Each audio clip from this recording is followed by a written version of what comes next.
This is the continuation of Module 7. This is Part 2. In Part 1, we looked at documenting DASYLab, averaging data, and separating data. In Part 2, I'll introduce multiplexing data, the new SmartMux feature in DASYLab 2020 Service Pack 1, and the signal router and signal switch. Now let's talk about multiplexing data. Multiplexing allows you to take multiple data channels and combine it into one. We've made a huge change in DASYLab 2020 Service Pack 1. It simplifies the function so you don't have to track the number of channels that you multiplex and the channel names. SmartMux is the name of the feature. We're going to do an example where we're going to combine two channels, and we can use both SmartMux and the original multiplex by value or multiplex by block, and be able to compare how the feature works. I set up a worksheet to be able to look at how data gets multiplexed. This is an example of a 24-channel worksheet where I've got data coming in from 3 different generators. This is intended to simulate devices. So 3 different devices that are acquiring data at the same sample rate. Right now the sample rate is 10 samples per second because the generator modules default to the DASYLab time base. So you can see that when you open the generator. I'll open its properties.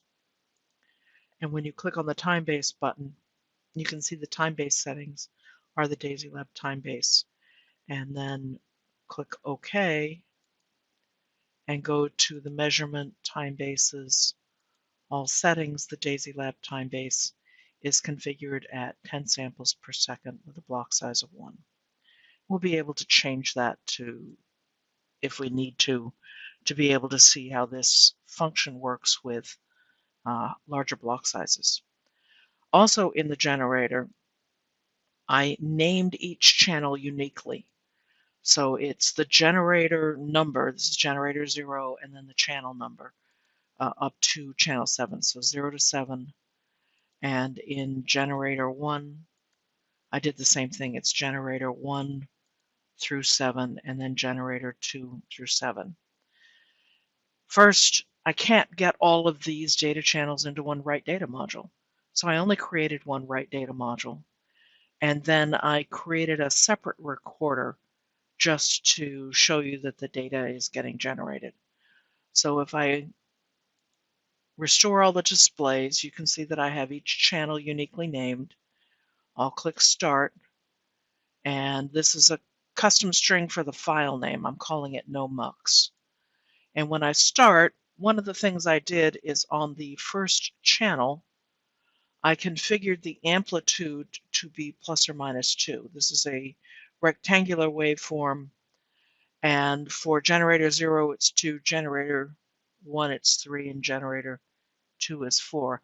That's so that we're going to be able to tell the difference between the waveforms coming from each of the generators. So on the recorder, I'm just showing channel 2, which is a sinusoidal waveform, and again the amplitude is 2, 3, and 4. So how do I get all these data channels into one file? Let me minimize everything. I am going to do that by using the feature called multiplex. I will do that by deleting all the input connections going into the write module and moving it out of the way. I'm going to leave the recorder here, but I need to disconnect its channels. So we have a recorder and a write module. In the data reduction group, the function is called multiplex demultiplex. And when you drag it out, you get to choose which mode. So we're going to combine them, that's multiplexing.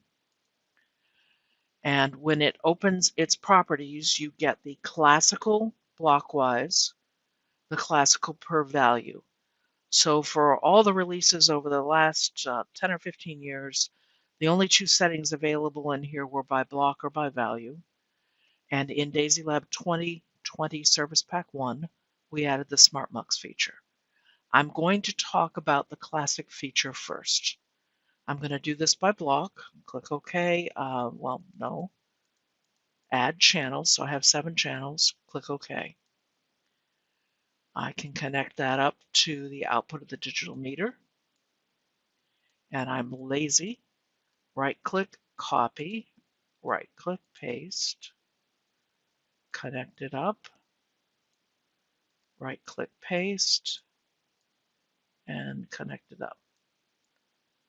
And so I'm just moving them so that it looks neater to me. So I can look at the outputs in that recorder, so you're going to see what the multiplex feature looks like. Initially, we have a block size of 1, so the data is going to be kind of scrambled looking.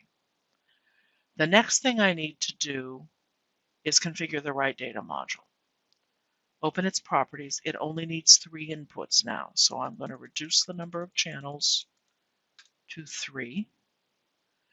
In the classic mode of multiplexing, you must tell the right data module how you did it.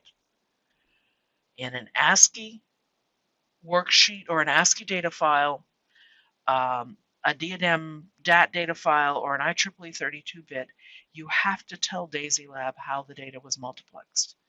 In the DASYLab format and the NITDM format, you do not. DASYLab determines it from the data, or in the case of DASYLab, it just stores the multiplex data. In a CSV file or a text file, you want DASYLab to correctly take the incoming data and put it in all the channels that it was. So if you've got 8 channels coming in as one channel, you want the right module to write 8 columns of data. Click on Options next to the word ASCII, and at the bottom half of this dialog box, there is the type of input data. Single values, it now includes SmartMux, and we did mixed blocks, so you have to tell DASYLab what the incoming wires look like for each incoming wire. They do not have to be identical. You could have only 1 channel on an incoming wire, or you can have up to 16 channels, and each of them can be different. I did it symmetrically just because that's how I tend to think, but this is going to be, you get to tell DASYLab how you did it. So for channel 0, I have 8 channels. Now I have to click the plus sign on the input line. For channel 1, I have 8 channels. And then on channel 2, I have 8 channels. So at the bottom, I should be able to verify that I have a total of 24 channels, 8 coming in on each one of the inputs. If you do not do this, DASYLab will get confused and complain. Click OK. Click OK. I'm using the custom folder and name setup that we had used in previous worksheets. And now I'm going to connect these up. I can't do Kiss and Connect now, but it's only 3 channels, so it's pretty easy to do.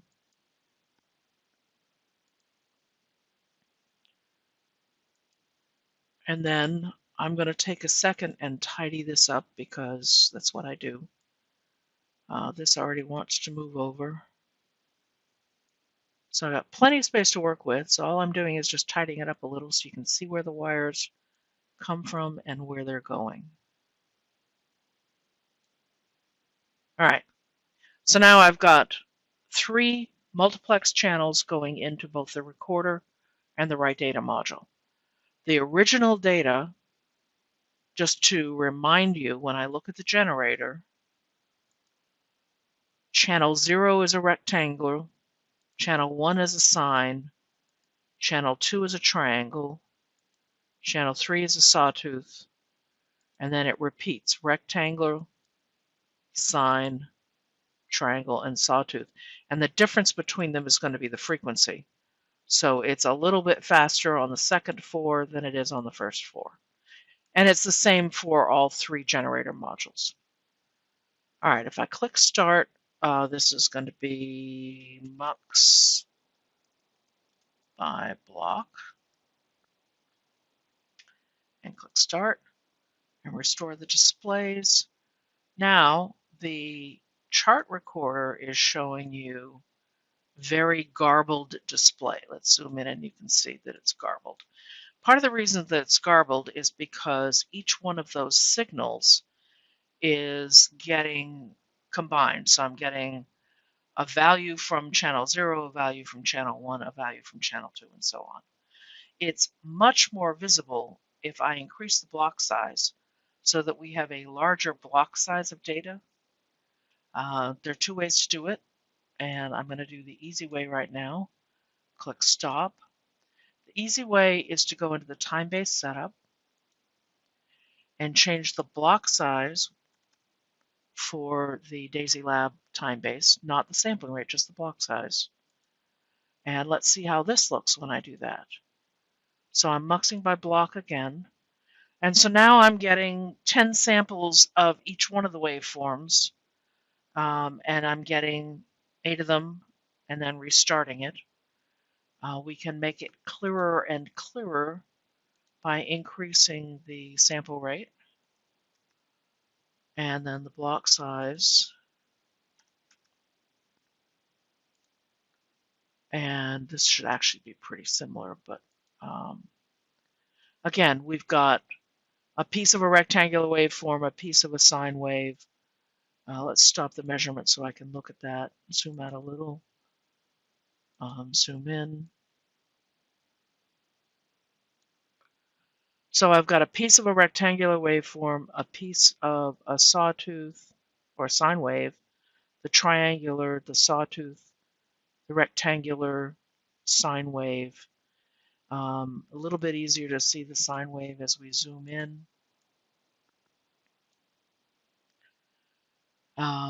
So we're seeing these all combined in to one channel. So you get a little bit of each one of the channels, and they're all combined into individual blocks.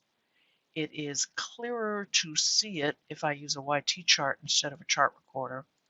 Now this is just to help you visualize what's happening. Not that this is the right way to look at it. So on the YT chart, if I look at the data, then you can see this is what a block of data looks like. So it's combining the data by block. As the amplitude increases and decreases, you're seeing different segments of the same signal. Okay, so what did that do to the file? Let's look at the files. So I am doing these files, the 2020 1230 mux by block. So this is mux as opposed to no mux in the previous one. And I'm going to look at this with Excel. All right, when I open up the file, I am going to make the columns larger so that you can see the channel names. The channel names on each column start with the first channel name, generator 00, and then DASYLab indicates which channel in the group it is. It's /0, /1, /2, /3, /4, 5, 6, 7, and then generator 1, /0. One of the reasons that I use the standard rectangular, sinusoidal, triangular, and sawtooth waveform is so that you can see clearly the data separated correctly. It was all merged in when we looked at it in the recorder, but when it comes out into the file, you've got generator 0 is 2, slow waveform, -2, and so on. So you can clearly see a little bit more visually that the data has been separated into the Excel file. So one of the limitations of the traditional mode is that DASYLab lost your original channel name. It only kept the channel name of channel 0. Turns out it also lost the individual units. Because I left everything as volts, it really didn't matter. But if you were combining some temperature, some pressure, and other types of channels into one file, you would have lost that context going into the file. So this is an example of what a muxed data file looks like when you mux by block. If you mux by value, you'll get the same information in the file. It's just what it looks like in DASYLab is going to be different. If you use the mux feature to mux by value, and you have a fairly high sample rate and a large block size, this can be very time consuming. It makes DASYLab do a lot of work. If you get DASYLab to do it by block, it's actually much less work for DASYLab. So what I want to do next is change this to SmartMux and let you see the difference. So I will go into each one of these modules and click SmartMux. Click OK, minimize that, and change it to SmartMux.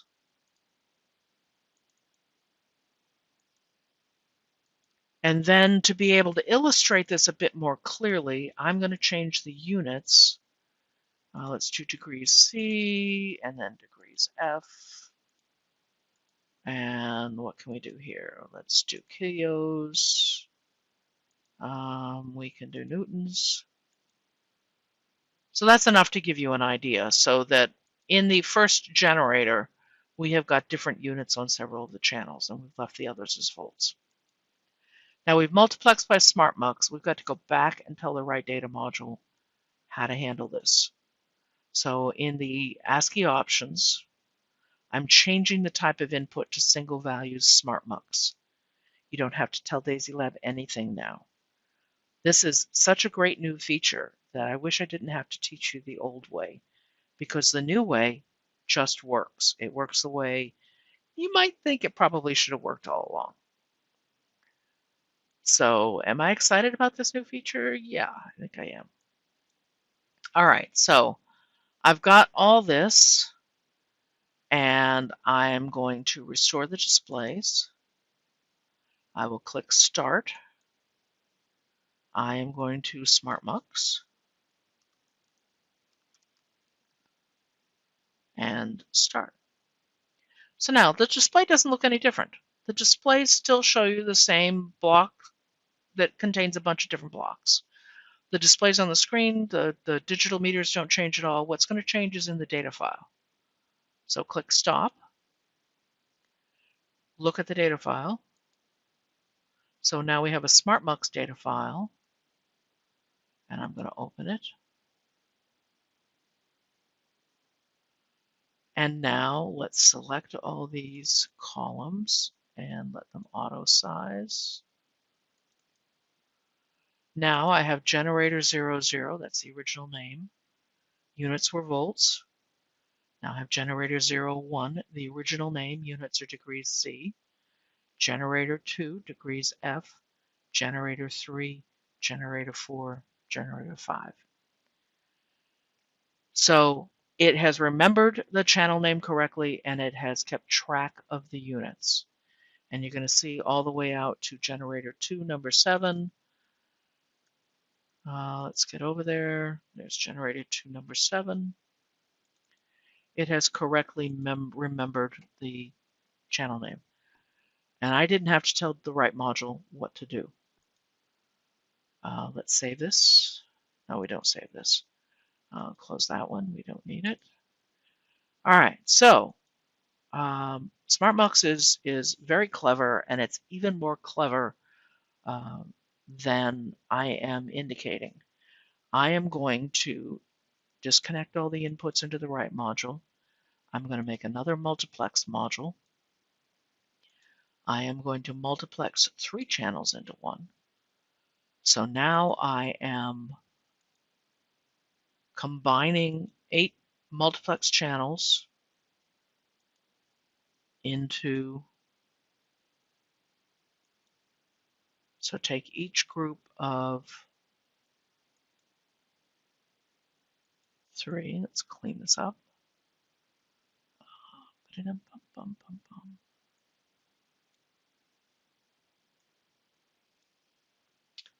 I'm going to change the right module to only have 1 input channel. I don't have to make any other changes. I don't have to tell DASYLab I did that in the right module. So now connect up the right module. So now I have 24 double multiplex channels. They were multiplexed by 8, and then they were multiplexed by 3. Click Start. Let this run for a second.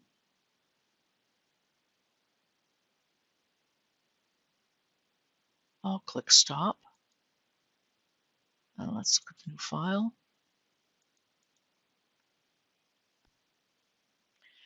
And the new file has correctly demultiplexed those channels. Let's make them all big. So it's done the same thing. It's got the correct channel name, the correct data. It's got the correct units for the channels where I changed units. And I had one wire to work with. So it got much neater working with this function. So why are you going to use multiplex? Let's go back and think about that for a second. You're going to use multiplex anytime you need to store more than 16 channels into a write module. And with the new SmartMux feature, we keep advertising this, the new SmartMux feature is going to allow you to store a very large number of channels into a file. You may actually run out of room in Excel before you're going to run out of room in DASYLab. The traditional multiplex feature maxes out at 256 channels. So you could only store 256 channels into one file. Now, lest you think that this is an arbitrary thing or doesn't apply in the real world, we do have DASYLab customers who are acquiring large number of channels. And there's at least one worksheet that's got about 400 temperature channels. And in order to work with DASYLab 2020 in the first release, they had to create 2 data files and multiplex the data to be able to combine into 2 different files. With DASYLab 2020 Service Pack 1, they can now write all of their data into a single file. And that's going to make it much easier for them to work with the resultant data.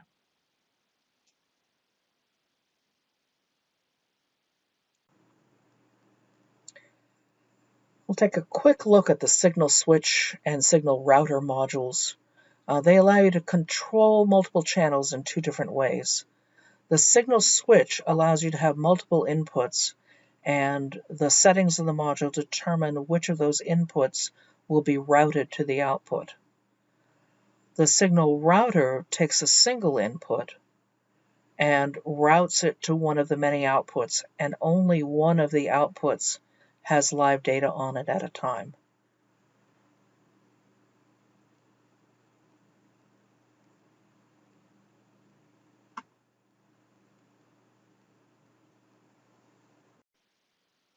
I'll start by looking at the signal router. First, I'll create a quick worksheet with a measurement computing analog input. And I've got my function generator generating data for channel 0. To show you how to use the signal router, first we have to create it. So go to the control group and select signal router. It's in the bottom half of the list, and drag it out. You have a choice of amplitude controlled or time controlled. I'll set it up initially with time controlled. And you can have a number of outputs, and the time control specifies which output channel is going to receive the input data and how frequently. So this is set up for every 5 blocks. If I do this with multiple channels, so let's say I do this for 1 block, the channel 2 for 2 blocks, channel 3 for 3 blocks, 4 blocks, and 5 blocks. So I'll have an increasing number, and I will repeat the cycle at the end. You can also use seconds, minutes, or hours. The configuration is per channel, so everything underneath the channel bar specifies the specific channel. Because it's changing the file name, it defaults to having the channel name selected where you can type in the channel name. I'm going to disable that on all the channels, and I'm going to click the F7 key so we can see how this works. It should still copy the unit through regardless. So the signal router has a single input. I'll connect my USB 201 to it. And then to be able to look at this, to visualize what's going to happen, I'm just going to look at it in a chart recorder. The chart recorder is flexible because it allows you to mix channels. So I've got 4 channels, 0 to 4, configured. And it doesn't care whether the inputs are all synchronized in time. What we should see on the chart recorder is the data moving from the first trace to the second trace to the third trace, and then repeating. We are sampling data at 1,000 samples per second with a block size of 100. So 5 blocks will be half a second. So click Start. Let's see how this looks. So you can see this is very quickly skipping the channels. So it's giving you a block from channel 0, 2 blocks, 3 blocks, 4 blocks, 5 blocks. So an increasing number of blocks per channel, and then it's rotating back again to start again at channel 0. So only one channel is getting data at a time. So when the signal router is outputting channel 0, 1, 2, 3, and 4 are not getting any data. And the chart recorder shows that very visually because there's no data there.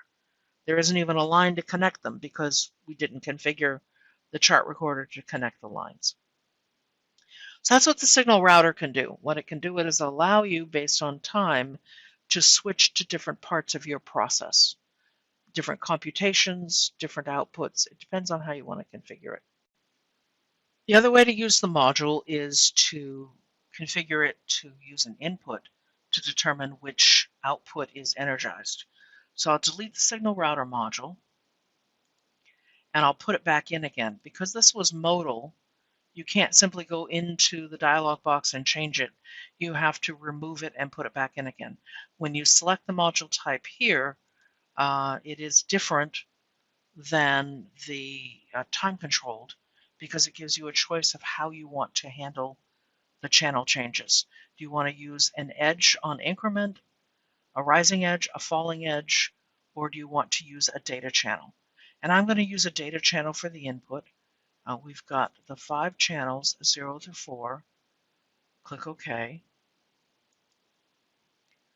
I'll connect the recorder up. I'll connect the data up. And then I need to add a control to go into the gold X. I will use a slider module. And the slider module will have one output. It will go from 0 to 4. So when it's 0, the router will output on channel 0. When it's 4, it will output on channel 4.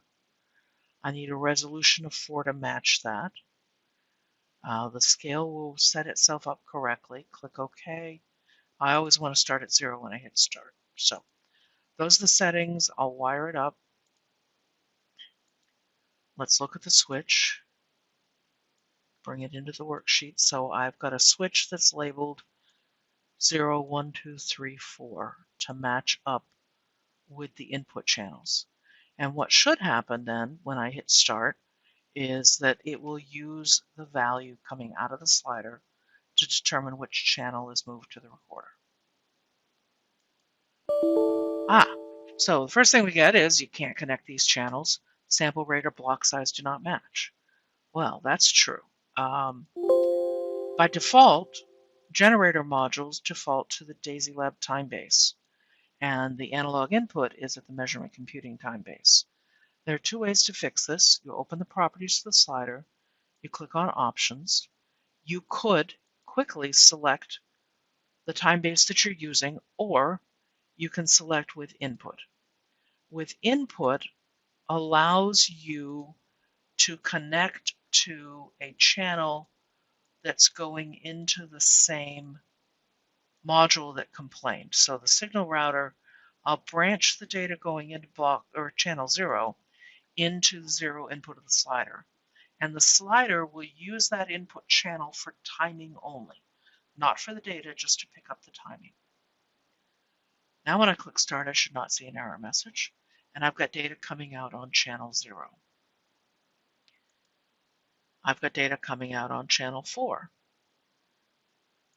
I'll move the slider to 2. I've got data coming out on channel 2, channel 3, channel 1, channel 3. Now one thing you notice is that as I moved the slider, another channel got energized as I went through it. Now if you want to be much more precise and have an output that is very clearly the value, there are two ways to do it. I'm going to use a coded switch. So click Stop. I'll replace the slider with a coded switch from the control group. The coded switch looks like buttons, and they're labeled 0, 1, and so on. If I open its properties, I need to add switch positions. So I have got 5 switch positions.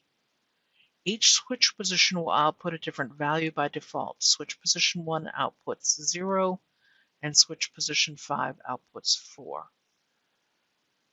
You can set this up to have unique names, and you can also, if we just leave it the default, change the number of decimals. So I'm going to put 0. Click OK. So now I've got a button bar that's got 0, 1, 2, 3, 4. I'm more persnickety than that. I'm going to change it so that I have one switch division. So I've got a stack of numbers. Click OK, click OK. So now I've got a stack of numbers. Click Start. Now I'm on channel 0. Now when I click channel 3, it doesn't go through 1 and 2 to get there. When I click on 1, it doesn't go through 2 to click there. So it is much cleaner if you use something like the coded switch to be able to control the input to the signal router. I like the coded switch module because it also gives you the ability to have a rotary switch. And so now I've got a rotary switch that I can easily click around. And again, it's clean. Even though it looked like I went through 2 and 3, it didn't switch to them on the way to get to the next number. So that's an example of how to use the signal router. The signal router, only one output of modules energized, and the input controlled signal router, the one that has the control input, uses the input to determine which channel is output. If the number is out of range, if the number, say, is 10, it will just go to its largest number. It'll go to 4 and it will stay there. If the number is below 0, it will go to 0 and it will stay there.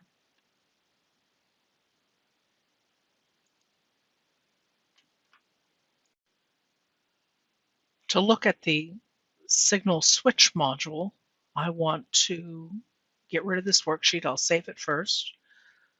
File save as, and this was the signal router. And file new to clear it. In order to give us some unique inputs to be able to work with the signal switch module, I'm going to use a generator. But first, let's find the signal switch module. It's in data reduction. Drag out signal switch. It's next to the last. Drop it. Like the signal router, you have a choice between amplitude controlled and time controlled. Let's jump straight to amplitude controlled. Click OK. Same kind of controls where we've got edge controlled increment or decrement, or you can have the input channel specify the data channel. I will create 4 inputs for this module, and it will only have 1 output. So it's got 4 data inputs, a control input, and 1 output. The control input is going to determine which of these data inputs are routed to the output of the signal. In order to make this be really visual, I want to create a generator module from the control group. And I'm going to do it without modulation. I want 4 input channels. By default, the generator will create a rectangle, a sine wave, a triangle, and a sawtooth. So this is really convenient for this type of example. It gives you 4 unique signals that are easy to tell apart, and you'll be able to tell which one of them is being routed to the output. I want to use a slider to control the input. The slider is going to be the controller. It will go from 0 to 3. It will have a resolution of 3. I'll have a start value of 0, so it will always start at 0. Click OK. Let's look at the slider. So we've got a slider that's got a 0 to 3 resolution. It'll go to 1, it'll go to 2, it'll go to 3. The scale isn't labeled quite right. So if I go to Scale and select Automatic Scaling, DASYLab should be a bit smarter about labeling the numbers. I will connect the slider output to the input of the signal switch, and I'll do the same thing that I did with the previous example and create a chart recorder. And I only need 1 channel. Click OK.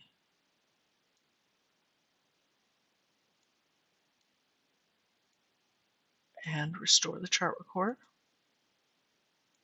Rearrange and click Start. So the first thing that I'm seeing coming out of signal switch is a rectangular waveform. That is channel 0 of the generator. If I move the control to channel 1, it will switch over to the sine wave wherever it was in its signal. Switch to 2, it will do the same thing. It will go this time to the triangular waveform. And then it will, when I move to 3, go to the sawtooth waveform.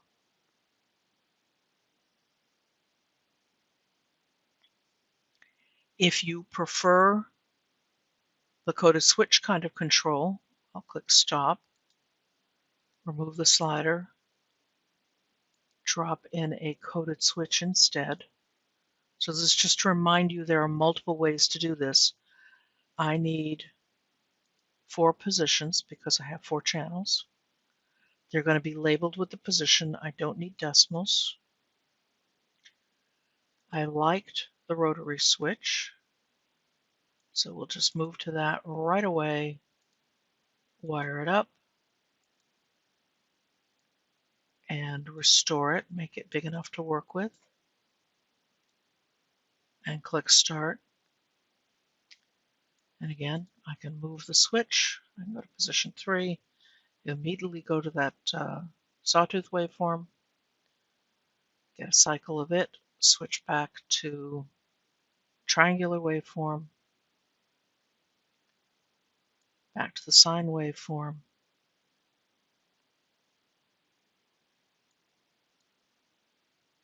and the rectangular waveform.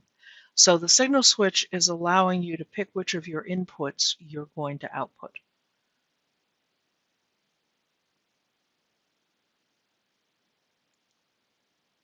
To review Module 7, document, document, document. Oh, and back it up. We looked at averaging, separating to reduce data, as well as to do the average computation. We looked at multiplex to manage complexity and a high channel count. And we reviewed the signal switch and signal router modules for techniques to manage data flow. In Module 8, we'll do some advanced data file topics, the black box module, the action module, the message module, and program startup and shutdown.